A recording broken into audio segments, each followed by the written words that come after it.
بسم الله الرحمن الرحيم. بسم الله الرحمن الرحيم. الحمد لله رب العالمين والعاقبة للمتقين والصلاة والسلام على خير خلقه محمد وعلى آله وصحبه أجمعين. اما بعد، پوری انسانیت کی فلاح و کامیابی کا دار و مدار دین اسلام کے احکامات کی پیروی میں ہی مضمر ہے۔ یہی دین اللہ کا پسندیدہ دین ہے اور اس کے علاوہ کوئی دوسرا دین عند اللہ قبول و منظور نہیں ہے۔ اس دنیا میں اپنی زندگی کو برقرار رکھنے کے لیے انسان کی بہت سی خواہشات و ضروریات ہے، چنانچہ ان خواہشات اور ضروریات کو اسے چاروں ناچار پورا کرنا پڑتا ہے، لیکن انہیں پورا کرنے میں انسان چند حدود و قیود کا پابند ہے جو کہ اس کے خالق حقیقی کی طرف سے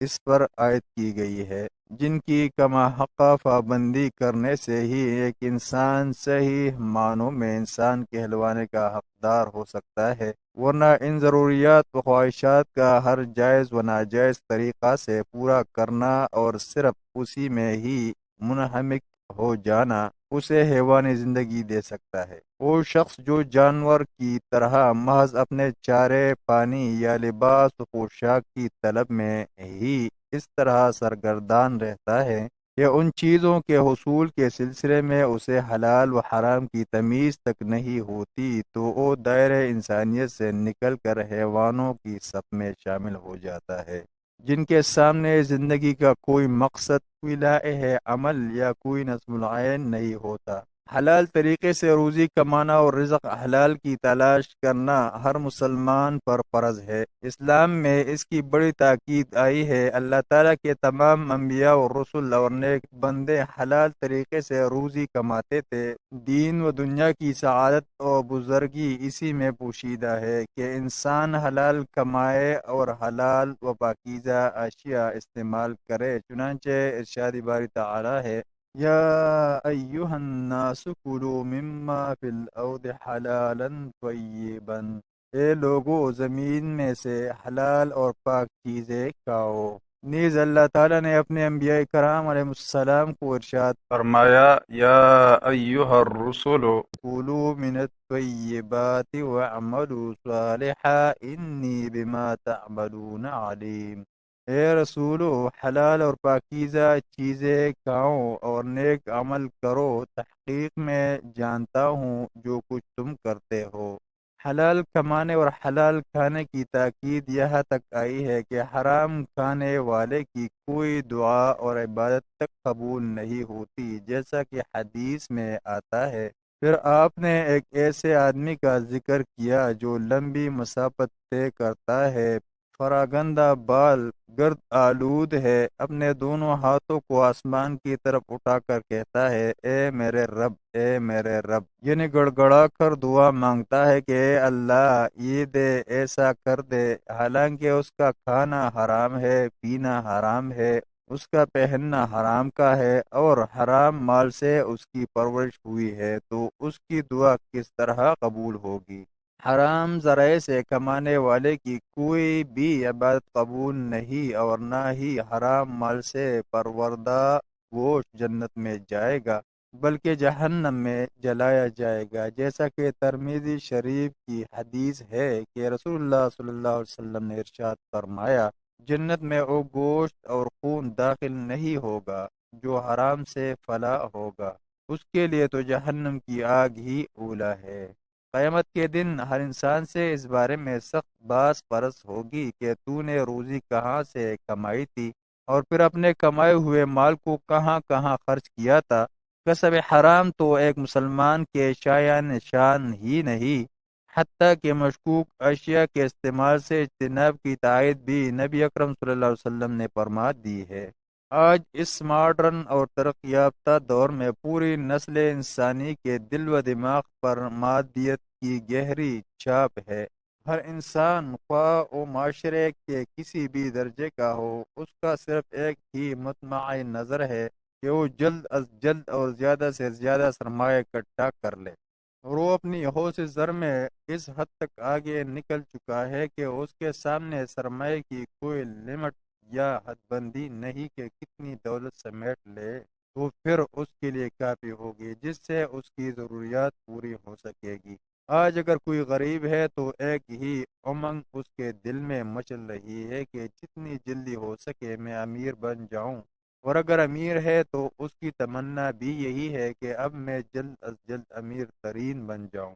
غرض کہ پوری انسانیت کا ہر فرد الا ماشاء اللہ مادی اسباب کی فراہمی کے لیے دیوانہ وار جدوجہد کر رہا ہے، اور اس تگ و دو میں کسی دینی، ایمانی، اخلاقی یا روحانی ضابطے کی پابندی اپنے اوپر سرے سے پسند نہیں کرتا۔ ہمارا معاشرہ آج ترقی کی بلندیوں کو جتنی تیزی سے چھو رہا ہے، اتنے ہی معاشی، معاشرتی، اخلاقی اور سماجی مسائل انسان کو درپیش ہیں۔ دولت کی جتنی ریل پھیل اور کھنکھناتے ہوئے سکوں کی جس قدر فراوانی اس دور میں ہے، اتنی کسی بھی دور کے انسانوں کو میسر نہیں ہوئی ہوگی، لیکن افسوس، صد افسوس کہ اس کے باوجود بھی آج عام انسان تو درکنار، ایک کلمہ گو مسلمان بھی حرام ذرائع معاش کو اپنانے میں کسی قسم کی کوئی عار و ججک محسوس نہیں کرتا، اور مختلف قسم کے بے شمار ناجائز و حرام ذرائع سے اپنی تجوریوں کو بھر رہا ہے۔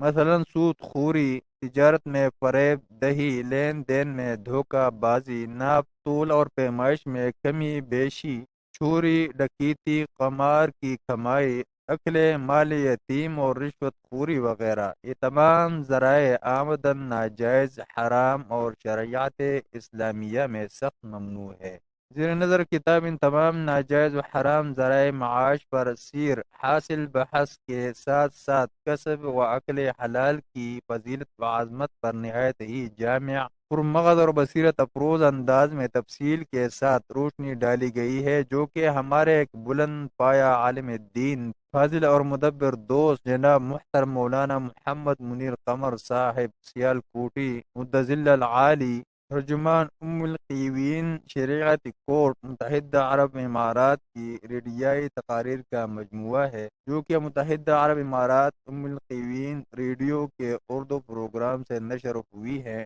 جسے تمام دینی، علمی، ادبی و سماجی حلقوں میں سراہا گیا ہے، اور سامعین کی ایک کثیر تعداد کی خواہش پر اسے کتابی شکل دی جا رہی ہے۔ مولانا موصوف کے انداز بیان کا سب سے روشن، ممتاز اور رفیع الشان پہلو یہ ہے کہ انہوں نے تمام تر مواد کو کتاب و سنت، آثار صحابہ و اقوال سلف صالحین سے اخذ کیا ہے، جس سے یہ بات نکھر کر سامنے آ جاتی ہے کہ موصوف اپنے اندر کتاب و سنت کی دعوت و تبلیغ کا ایک بے پناہ جذبہ رکھتے ہیں۔ چنانچہ وہ اسی شاہراہ مستقیم پر مارچ کرتے ہوئے صرف اور صرف ایک ہی مشن پیش نظر رکھ کر اپنا سفر حیات پورا کر رہے ہیں کہ ہم تو جیتے ہیں کہ دنیا میں تیرا نام رہے۔ موصوف کئی عربی کتب کو اردو قالب میں بھی ڈھال چکے ہیں، جبکہ متعدد کتب بھی ان کے قلم سے منظر عام پر آ چکی ہیں، جو کہ ان کے علم و فضل، تدبر و دانش، وسیع الظرفی اور سلیق شعاری کا واضح ثبوت ہے۔